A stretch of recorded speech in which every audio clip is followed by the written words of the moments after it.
Welcome to the channel. हम लोग देख रहे हैं डिजिटल इलेक्ट्रॉनिक्स। आज उसी में आगे बढ़ते हुए आज हम लोग देखेंगे सम ऑफ प्रोडक्ट और प्रोडक्ट ऑफ सम क्या होता है। तो आज का टॉपिक थोड़ा इंटरेस्टिंग रहेगा। तो शुरू करते हैं पहले कुछ डेफिनेशन से। पहली डेफिनेशन आती है मिन टर्म। मिन टर्म देखो, मिन टर्म पहले लिख दिया जाए, फिर उसके आगे बाद में उसको समझा जाए। Min term is a product of all the literals मतलब कि जो भी हमारा एक्सप्रेशन है वो कितने का है। मतलब जैसे अगर हमारा फंक्शन एफ ए बी है, मतलब हमारे पास 3 लिटरल्स है, जैसे A B C plus A bar B bar C, इस तरीके से। मतलब इसमें 3 लिटरल्स का यूज है, बस वही कह रहा है लिटरल्स का मतलब। ठीक है, तो min term is product of all the literals with in the logic system. ठीक है, ईच लिटरल may be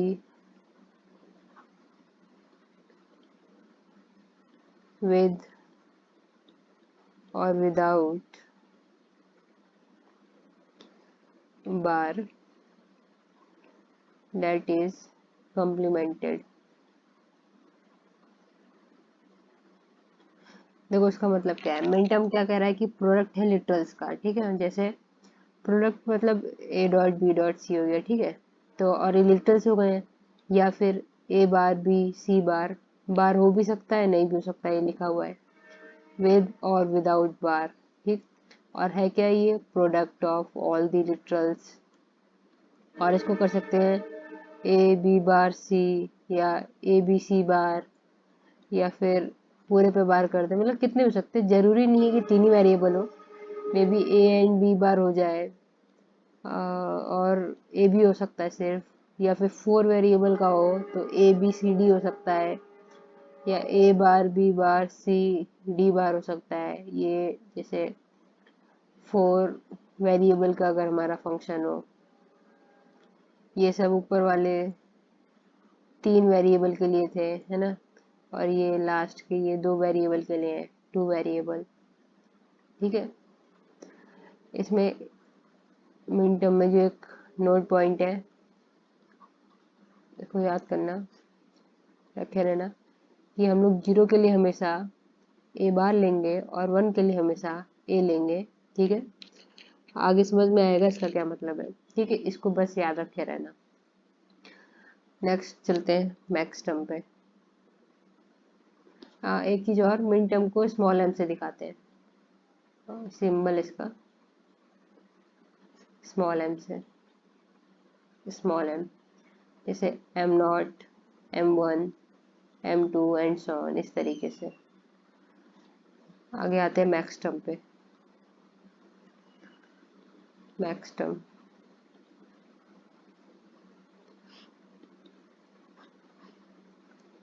तो मैक्स टर्म क्या कहता है। मैक्स टर्म इज, या max term is a product of, नहीं प्रोडक्ट नहीं, सम होगा। Max term is sum of all the literals within the logic system। Each literal may be,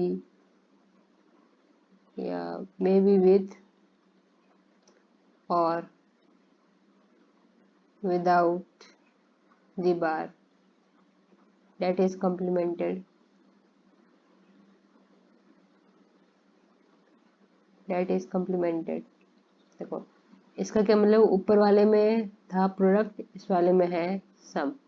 की point है इसमें सम ऑफ ऑल लिटरल्स, और दूसरा कहता है विद और विदाउट बार। तो एग्जांपल की बात करें तो अगर 3 वेरिएबल है तो a plus B plus C हो सकता है, या a bar plus B plus C bar हो सकता है, एक्सेट्रा जितने भी पॉसिबल हो। और अगर 2 वेरिएबल की बात करें तो a plus B, A plus B bar, है ना, ए बार प्लस बी बार। और अगर 4 वेरिएबल की बात करें तो A plus B plus C plus D, या फिर A bar plus B bar plus C plus D bar, है ना, एंड सो ऑन, इस तरीके से। तो इन टर्म्स को कहते हैं मैक्स टर्म। इसमें जो नोट पॉइंट है इसको भी याद रखना, जैसे ऊपर वाले में कहा है। नोट पॉइंट ये है कि 0 की जगह पे इसमें ए लेंगे और 1 की जगह पे इसमें बार लेंगे, ठीक है। ऊपर वाले में जैसा अपोजिट था, ऊपर वाले में 0 की जगह पे ए बार ले रहे थे और 1 की जगह पे ए ले रहे थे। और एक चीज और, सिंबल की बात करें, इसको दिखाते हैं कैपिटल एम से, मतलब capital M naught, capital M one, capital M two, इस तरीके से। अब इनको कैसे फाइंड करना है वो देखते हैं। शुरुआत करते हैं 2 वेरिएबल से। फॉर 2 वेरिएबल, देखो इनका ना सीक्वेंस हमेशा ऐसे ही रखना जैसे मैं बताऊंगी, क्योंकि सीक्वेंस का अपना महत्व है। ए बी, ठीक है, 2 वेरिएबल है और यहाँ पे मिनटर्म, यहाँ पे मैक्स टर्म। देखो क्या करेंगे, पहले 2 बार 0 लिखो, 2 बार 1, 0 0 1 1, फिर 0 1 0 1, ठीक है। ये लिखने का तरीका है, सारे पॉसिबल आउटकम इसमें बन जाएंगे। और अगर देखना भी हो तो 2 वेरिएबल है तो 2 की पावर 2 मतलब 4, टोटल 4 बनने चाहिए, 1 2 3 4, 4 बन भी रहे हैं तो सही है। तो देखो क्या इसको क्या बताया था मैंने, मिन टर्म में 0 के लिए बार लगाते हैं, और हमको मिन टर्म क्या है, पहली बात तो प्रोडक्ट है ऑफ लिटरल। दूसरी बात ये कहता है 0 की जगह पे ए बार कर देना और 1 की जगह पे ए कर देना, ठीक है। तो 0 है तो यहाँ पे ए बार कर देंगे, फिर डॉट ए, और बी के लिए भी 0 है तो बी बार कर देंगे, ठीक है। ए के लिए बार करेंगे और यहाँ बी के लिए सिर्फ बी करेंगे क्योंकि 1 है। यहाँ पे ए के लिए 1 है तो यहाँ पे ए ही लिखेंगे, और बी के लिए 0 है तो बी बार कर देंगे, और यहाँ पे लास्ट वाला ए एंड बी हो जाएगा, ठीक है। और मैक्स टर्म में क्या बताया था, सम है, सम ऑफ लिटरल। और सम ऑफ लिटरल साथ साथ में 0 के लिए ए करना है और 1 के लिए बार करना है, ठीक है। तो इसमें क्या करेंगे, 0 एंड 0, ठीक है, दोनों के लिए 0 0 है तो मतलब कि हमको सिंपल लिखना है पर ऐड करना है, तो ए प्लस बी हो जाएगा।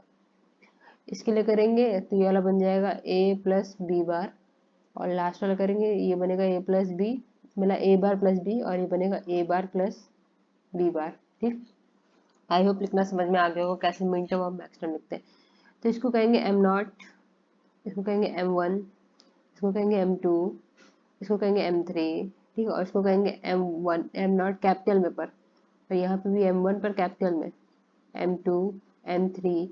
देखो इसका सबस्क्रिप्ट 0 1 2 3 क्यों है, जरा इसको चेंज करो डेसिमल में। डेसिमल में 0 0 का डेसिमल क्या होगा, 0 होगा। 0 1 का डेसिमल 1 होगा। 1 0 का डेसिमल 2 होगा। 1 1 का डेसिमल 3 होगा। इसलिए सबस्क्रिप्ट में या तो स्मॉल एम 0 या कैपिटल एम 0 लिखते हैं, स्मॉल एम 1 या कैपिटल एम 1 लिखते हैं, या स्मॉल एम 2 या कैपिटल एम 2 लिखते हैं, या स्मॉल एम 3 या कैपिटल एम 3 लिखते हैं, ठीक है। इसका इसीलिए महत्व है, इसलिए इसको सीक्वेंस वाइज ही लिखेंगे, नहीं तो ये उल्टे पुल्टे हो जाएंगे और फिर हम लोगों को याद करने में खुद ही दिक्कत होगी। तो इसलिए बेटर है कि इसको लाइन वाइज ही लिखें। आगे चलते हैं, 2 वेरिएबल हो गया, 3 वेरिएबल। फॉर 3 वेरिएबल,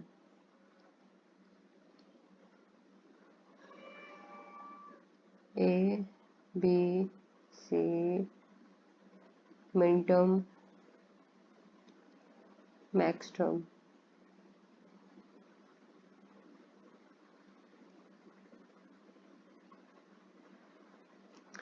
देखो इसको कैसे लिखना है, पहले 4 बार 0 लिखो फिर 4 बार 1 लिखो। लिखने का तरीका हमेशा सेम रहेगा, जिसमें 4 बार 1 लिखो और 4 बार, मतलब 4 बार 0 लिखो, 4 बार 1, 2 बार 0, 2 बार 1, 2 बार 0, 2 बार 1, 2 बार 0, दो नहीं लास्ट वाला तो 1 बार 0, 1 बार 1, 1 बार 0, 1 बार 1, 1 बार 0, 1 बार 1, 1 बार 0, 1 बार 1, 1 बार 0, 1 बार 1। ठीक है, इसका मिन टर्म निकालते हैं। तो ये सब पे 0 0 है तो बार लगेगा, ए bar, B bar, C bar. ठीक है, इसमें करेंगे ए बार, बी बार, सी, ये वाला बनेगा ए बार, बी, सी बार, या बनेगा ए बार, बी, सी, ए, बी बार, सी बार, ये वाला बनेगा A, B bar, C, A, B, C bar, A, B, C. ठीक है, आप लोग भी देखते चलना, हो सकता है मुझसे कोई गलती हो जाए, क्योंकि इसमें गलती हो जाती है, और वैसे भी लिखते लिखते मतलब गलती हो जाती है तो पता भी नहीं चलता, फिर कोई टोकने वाला भी नहीं रहता ना। इसका मैक्स टर्म करेंगे तो ये 0 है, और ए है तो मतलब कि बार नहीं लगना है, क्योंकि मैक्स टर्म में 0 पे बार नहीं लगता, तो A plus B plus C हो जाएगा। ये वाला बनेगा A plus B plus C बार, ये बनेगा A plus B bar plus C, last वाला बनेगा A plus B bar C bar, यहाँ बनेगा ए बार प्लस बी प्लस सी, बनेगा ए bar plus B plus C बार, ए bar plus B bar plus सी, और last वाला बनेगा ए bar plus B bar C bar plus C bar. ठीक है, ये सारे मैच कर लेना, ये बनेगा। तो इसको कहेंगे M0, मतलब M0, M1, M2, M3, M4, M5, M6, M7। इसको कहेंगे कैपिटल में M0, M1, M2, M3, M4, M5, M6, M7। ठीक, आई होप समझ में आ गया होगा कैसे 3 वेरिएबल के लिए करना है।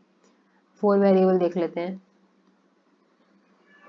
देखो 4 वेरिएबल के लिए जगह ज़्यादा चाहिए, और 4 वेरिएबल, तो इसलिए मैं सिर्फ तरीका बता दूंगी किस तरीके से इसको लिखना है, बाकी उसका मिन और मैक्स टर्म आप लोग खुद से लिख लीजिएगा। यहाँ लिखो ए, बी, सी, डी, यहाँ पे मिन टर्म, यहाँ पे मैक्स टर्म। ठीक है, इसमें क्या करना है, 8 बार 0 लिखो और 8 बार 1 लिखो। ठीक है, 1 2 3 4 5 6 7 8, 1 2 3 4 5 6 7 8। ठीक है, 8 बार 0, 8 बार 1, फिर 4 बार 0, 4 बार 1, 1 2 3 4, 1 2 3 4, 1 2 3 4, 1 2 3 4। ठीक है, फिर 2 बार 0, 2 बार 1, 2 बार 0, 2 बार 1, इस तरीके से लास्ट में 0 1 0 1 0 1 0 1। ठीक है, ऐसे ऐसे लिख देना, टोटल 16 बनेंगे, क्योंकि 2 की पावर 4 तो 16।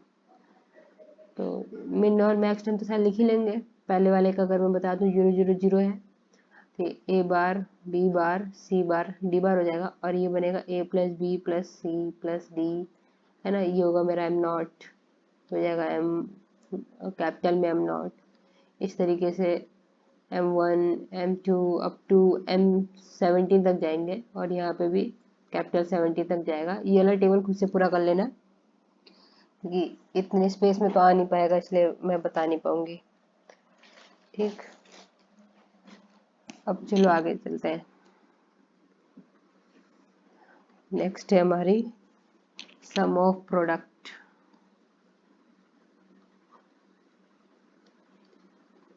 सम ऑफ प्रोडक्ट ये कहता है the Boolean expression containing only the sum of minterms, only the sum of minterms is called canonical या फिर standard sum of product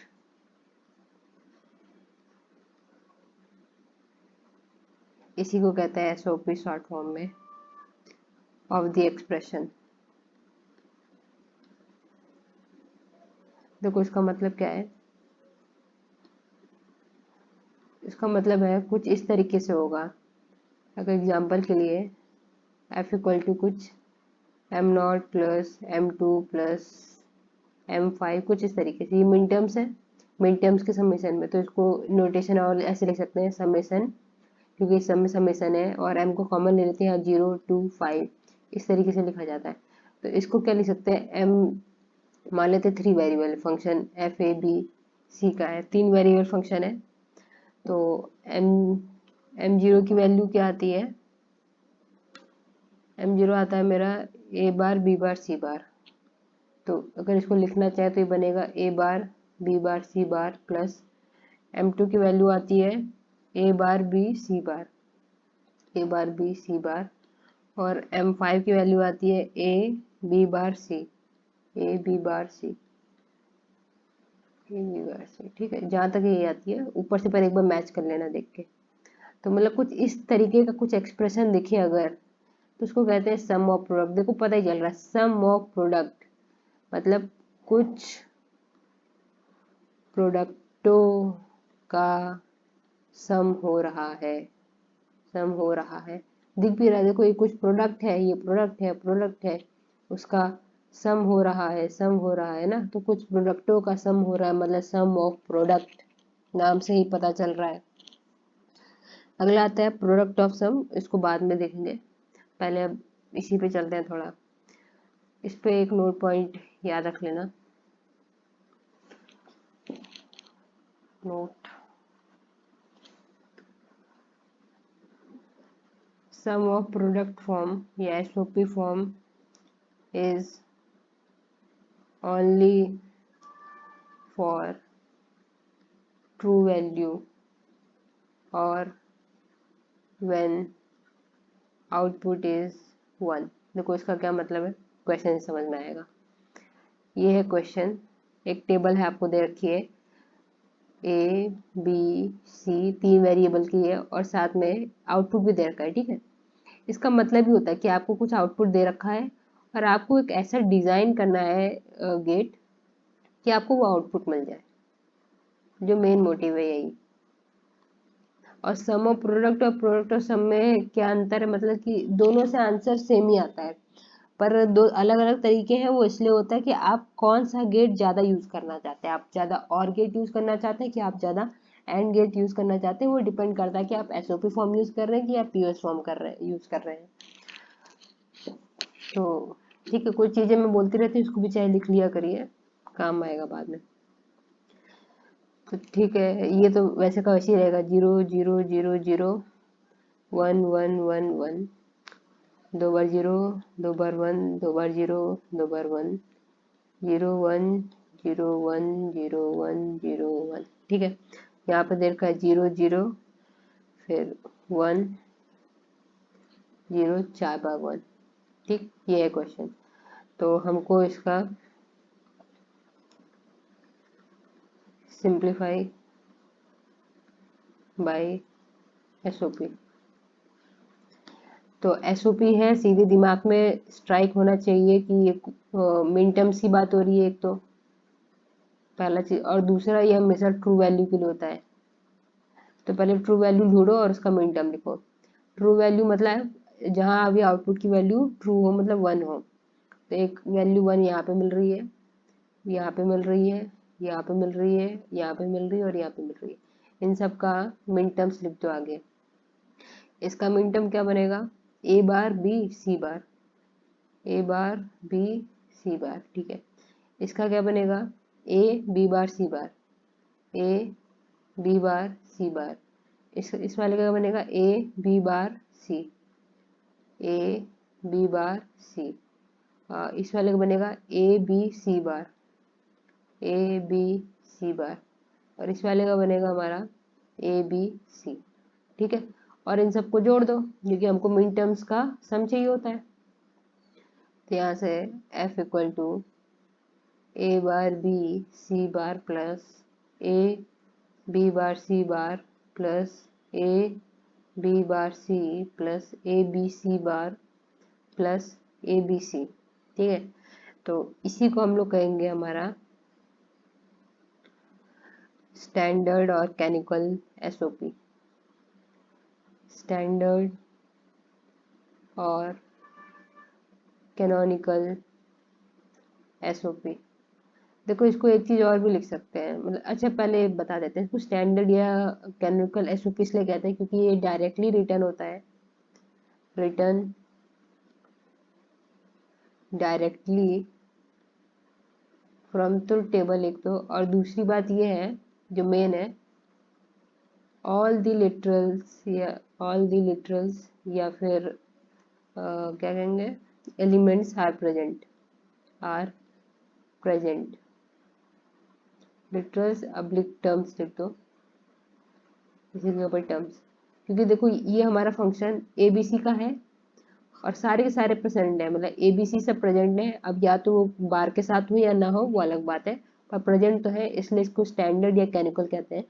अभी आगे देखेंगे, इसको सिंप्लीफाई करेंगे तो ये कुछ रिड्यूस हो जाएगा, और रिड्यूस होने के बाद उसको हम लोग कहेंगे मिनिमल फॉर्म। ठीक है, और पर ट्रूथ टेबल वो भी सेम यही देगा, मतलब अगर इसको इसको अगर सॉल्व करके या फिर इससे अगर इसका अगर गेट बनाना हो कैसे बनाओगे, यहाँ पे ए लेंगे, ए का बार मतलब ए का नॉट करेंगे पहले, बी लेंगे और सी लेंगे, सी का नॉट करेंगे, है कि नहीं, और सबका प्रोडक्ट करना है तो एंड लगा देंगे, फिर नीचे वाले का भी यही सेम सेम काम करेंगे, ऐसे 5 करेंगे और फिर सबको लास्ट में जाके ऐड कर देंगे। देखो कितना बड़ा इसका सर्किट डायग्राम बन जाएगा। तो ये अच्छा तरीका नहीं है सर्किट डायग्राम बनाने का, इसलिए इसको थोड़ा सिंप्लीफाई कर देंगे, क्योंकि बूलियन एक्सप्रेशन को जितना सिंप्लीफाई कर दो उतना अच्छा रहता है, क्योंकि उतने कम गेट्स यूज होंगे, और कम गेट्स यूज करें होंगे तो हमारा सिस्टम ज़्यादा एफिशिएंटली वर्क करेगा और कॉस्ट भी कम आएगा। ठीक है, तो इसको देखो अब एक चीज़ और लिख सकते हैं किस तरीके से,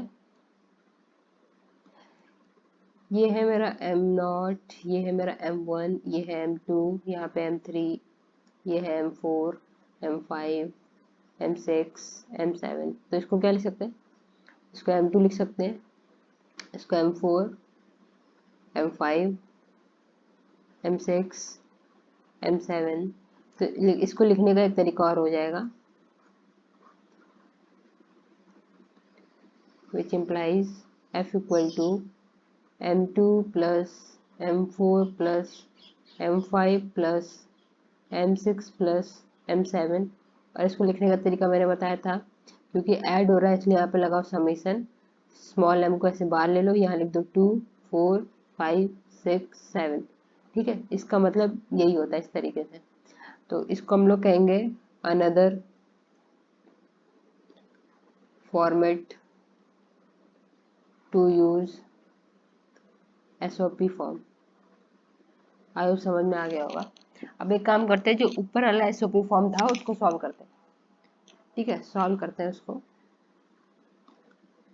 तो सो एफ इक्वल टू था A bar B C bar plus A B bar C bar plus A B bar C plus A B C bar plus A B C, यही बना था। इसको सॉल्व कर दिया जाए तो यहाँ से ए बी कॉमन हो जाएगा, और यहाँ से ए बी बार और ए बी बार कॉमन हो जाएगा। ठीक, तो उसको कर देते हैं F equal to A bar B C bar plus A B bar common ले लो, सी बार प्लस सी, फिर प्लस यहाँ ए बी कॉमन ले लो, बनेगा सी बार प्लस सी। ठीक, तो सी बार प्लस सी हो जाएगा 1, तो ये यहाँ से आएगा A bar B C bar plus A B bar plus A B, अब दोनों में ए बी कॉमन ले लो, A B A bar B C bar plus A common ले लो, तो यहाँ बी बार बी, फिर से बी बार बी आ गया, मतलब ए बार ए टाइप का, तो ये भी वन हो जाएगा।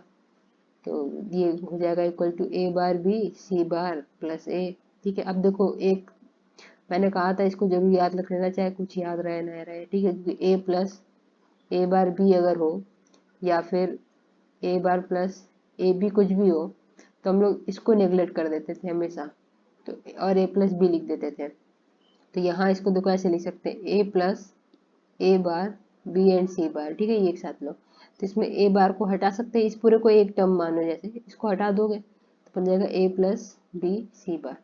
तो ये भी एफ इक्वल टू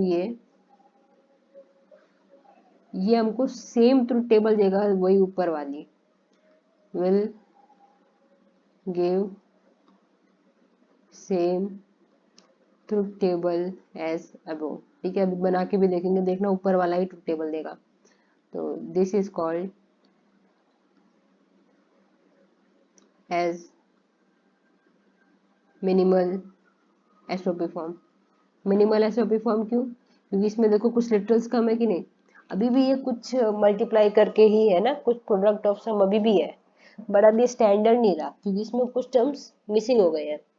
जैसे ऊपर में सिर्फ ए लिखा हुआ है, बी एंड सी वाले गायब है, और यहाँ बी एंड सी बार है तो ए गायब है, तो इसलिए इसको मिनिमल कहते हैं।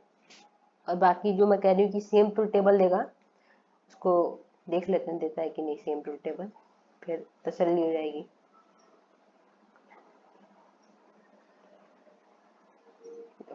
ए बी सी सी बार, यहाँ पे एफ, तो डबल 0 0 0 1 1 1 1, तो 2 बार 0 2 बार 1 2 बार 0 2 बार 1 0 1 0 1 0 1 0 1, और सी बार है तो ये 1 0 1 0 1 0 1 0 हो जाएगा, इसका कंप्लीमेंट ले लेना है। अब हमको इन दोनों का मल्टीप्लाई चाहिए, बी एंड सी का, उसमें ए ऐड कर देना है। तो देखो 0 and 1 0 0 plus 0 0 0 and 0 0 0 plus 0 0 1 and 1 1 1 plus 0 1 0 and 1 0 फिर 1 0, लास्ट में हर जगह 1 1 1 ही है। अब इन दोनों को चाहे मल्टीप्लाई का चाहे 1 आए चाहे 0 आए, ऐड तो 1 ही करना है, तो 1 ही आ जाएगा, 1 1 1 1। देखो same output as above, same output as above, है कि नहीं। और अब देखो इसका हमको गेट बनाना भी कितना आसान है, इसका लॉजिकल गेट बनाना, लॉजिकल एक्सप्रेशन कितना आसान है। हमको एक ए चाहिए, यहाँ से बी चाहिए, सी का नॉट चाहिए, सी का नॉट ले लो, दोनों को एंड कर दो, फिर बाद में और कर दो, छोटा सा नहीं एक्सप्रेशन बन गया हम लोगों का, ए बी सी। और वहां भी कितना लंबा बन रहा था, तो ये इसीलिए मतलब जितना सिंप्लीफाई कर ले उतने कम लॉजिक गेट्स यूज होंगे, उतना अच्छा हमारा कॉस्ट कम लग जाएगा। ठीक, तो अब क्वेश्चन जो आता है वो आता है मिनिमल एसओपी फॉर्म से हमको कैनोनिकल फॉर्म में कन्वर्ट करना होता है। ठीक है, तो इसको भी देख लेते हैं, पहले डाल लेते हैं कैसे स्टेप्स करेंगे, how to convert minimal form to canonical form. तो स्टेप 1 जो करते हैं, पहला स्टेप है कि सिंप्लीफाई करो, सिंप्लीफाई द गिवन एक्सप्रेशन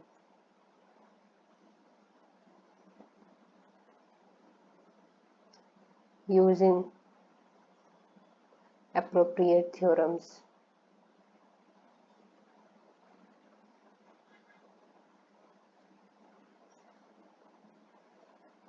ठीक, दूसरा पॉइंट ये है कि जो भी टर्म्स मिसिंग है, तो उस टर्म का मिसिंग प्लस उस मिसिंग टर्म का बार ऐड करके उसको मल्टीप्लाई कर दो, क्योंकि ए प्लस ए बार किसी भी चीज में मल्टीप्लाई कर दोगे तो कोई फर्क तो पड़ने वाला है नहीं, क्योंकि ये होता है 1। तो बी ही का बी ही रहेगा। ठीक है, तो सेकंड स्टेप यही है। Step 2, whenever a literal is missing, multiply that term with missing term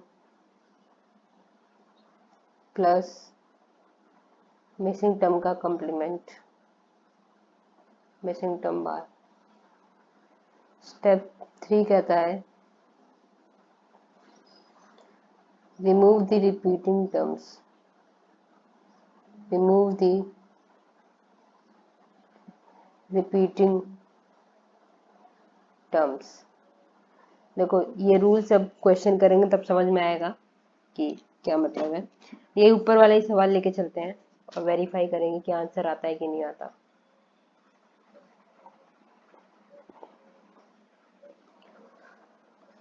देखो क्वेश्चन है a प्लस बी सी बार को, ऐसे नहीं, ये 3 का फंक्शन है ना, तो इसको इस तरीके से देंगे f ए बी सी, हमको है a plus B C bar,